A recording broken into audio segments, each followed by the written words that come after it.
नमस्कार दोस्तों, मेरे YouTube चैनल पर आप सबका स्वागत है। आप देख रहे हैं आरजे प्रतीक गुप्ता का YouTube चैनल। मैं आशा करता हूं कि आप सभी लोग कुशल मंगल होंगे। जैसा कि आज आपने देखा है, हमारे थंबनेल में लिखा है कि एक कंजूस आदमी किस हद तक कंजूस हो सकता है। चलिए वीडियो को विस्तार से समझते हैं।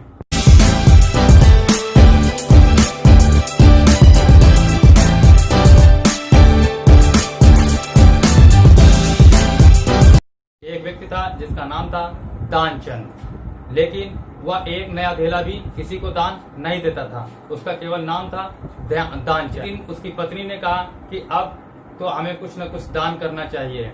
उसके पति ने कहा ये हमसे बिल्कुल नहीं हो सकता। तो उसने कहा ऐसा है, हम लोग गंगा नहा लेते हैं, कम से कम कुछ तो साला पाप धुलेगा। उसने कहा हाँ ये हो सकता है।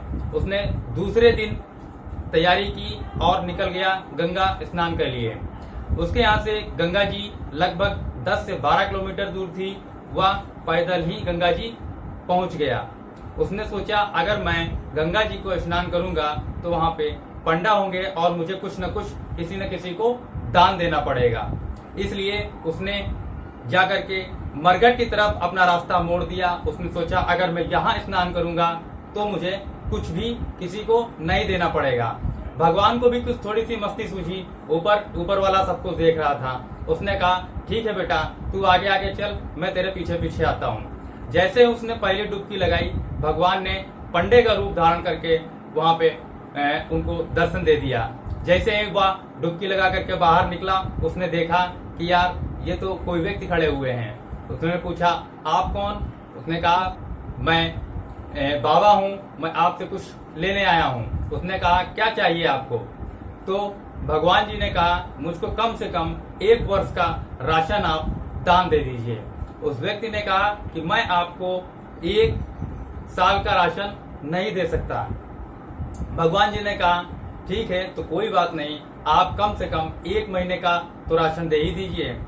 फिर जो दानचंद था उसने कहा मैं 1 महीने का भी राशन आपको नहीं दे सकता। फिर भगवान जी ने कहा नहीं, आपको कुछ न कुछ तो दान देना ही पड़ेगा। उसने सोचा कि यार चलो कम से कम कुछ तो दे ही देता हूँ। उसने कहा ठीक है, मैं आपको 1 धेला दूंगा। उन्होंने कहा ठीक है, आप धेला ही दीजिएगा। लेकिन जो दानचंद था उसने अपनी एक शर्त रखी। उसने कहा मैं आपको दान तो दे रहा हूँ, लेकिन यह दान उधार में जाएगा। भगवान ने भी सोचा चलिए कोई बात नहीं है, ले लेते हैं। उन्होंने कहा ठीक है, मैं ले लेता हूँ। दोगे कब? उन्होंने कहा जब दूसरी हमारी कभी मुलाकात होगी मैं आपको वह धेला दे दूंगा। जैसे ही वो वहां से चले गए और फिर भगवान जी अपने यहाँ पहुंच गए।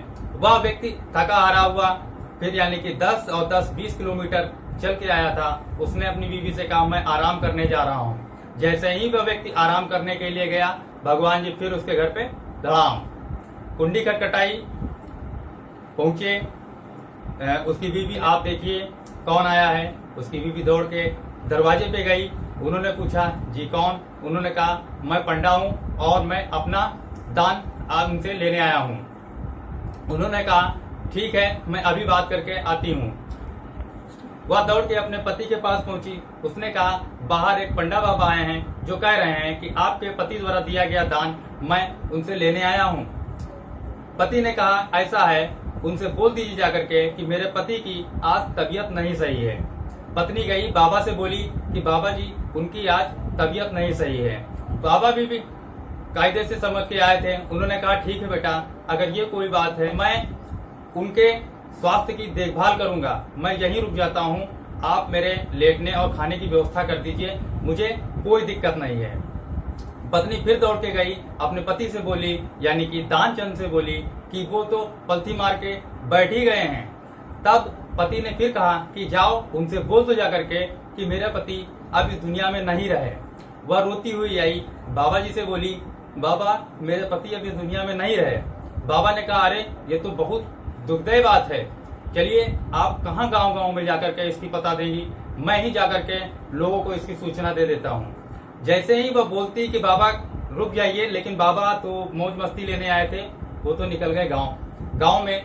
जैसे ही उन्होंने सबसे ये बात कही, धीरे धीरे दानचंद के यहाँ भीड़ इकट्ठा होने लगी। धीरे धीरे सुबह हो गई। इनका क्रियाक्रम का सारा सामान एकत्रित हो गया, फिर भी ये आदमी टस से मस ना हुआ, अपनी सांसें रोक करके चुपचाप पड़ा रहा। तब गांव के लोग आए, इसकी तैयारी करने लगे।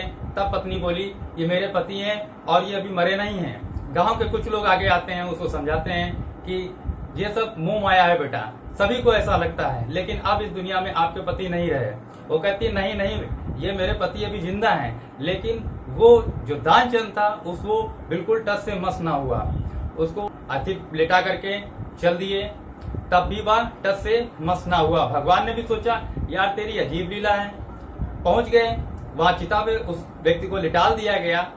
फिर भगवान ने देखा कि यार यहाँ भी कुछ नहीं होने वाला है। उन्होंने गांव वालों से बात की, कहा मैं इस व्यक्ति के कान में 2 बात कहना चाहता हूँ। गांव वालों ने कहा, ठीक है महाराज जी, आप अपनी बात कह दीजिए।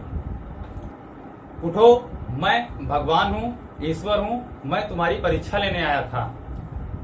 इतने में उस व्यक्ति ने सोचा, अरे यार भगवान आए हैं, इनके दर्शन उनको साक्षात हो जाएंगे। जैसे ही वो व्यक्ति अपनी आंखें खोलता है, क्या देखता है कि वही पंडा बाबा जो वहां पे मिले थे वो उनके सामने खड़े हैं। भगवान ने भी सोचा, यार जग मुझसे हारा है और मैं तुझसे हारा है। मैं आशा करता हूँ कि यह वीडियो आपको काफी इंटरेस्टिंग लगी होगी, काफी मजा आया होगा और इससे कुछ सीख मिली होगी कि दुनिया में किस टाइप के लोग कंजूस पड़े हुए हैं, जो कि अपना एक नया धेला भी किसी को नहीं देना चाहते हैं। मैं आपसे कहना चाहता हूं कि अपनी कमाई का जो आपके सामर्थ्य हो, जैसे कि 5% या 10% जो आपके सामर्थ्य हो, वो पैसा आप दान में लगाइए, क्योंकि कमाई के 3 हिस्से होते हैं, एक दान, एक भोग, तीसरा होता है नाश। ठीक है, तो अगर आप दान नहीं करोगे, भोग नहीं करोगे, तो पैसा आपका नाश हो जाएगा, किसी भी तरीके से हो जाएगा। तो जितना भी परसेंटेज आपका बनता है, जो आप सामर्थ्य हो, जितनी आपकी कमाई है, उस हिसाब से आपको उनको 2 भागों में तो विभाजित कर ही लेना चाहिए। मैं आशा करता हूं कि यह वीडियो आपको बहुत अच्छी लगी होगी। अगर आपको यह वीडियो अच्छी लगी तो प्लीज इसे लाइक करें, कमेंट करें, शेयर करें और मेरे चैनल को सब्सक्राइब करना बिल्कुल ना भूलें। मिलते हैं किसी अगली वीडियो में।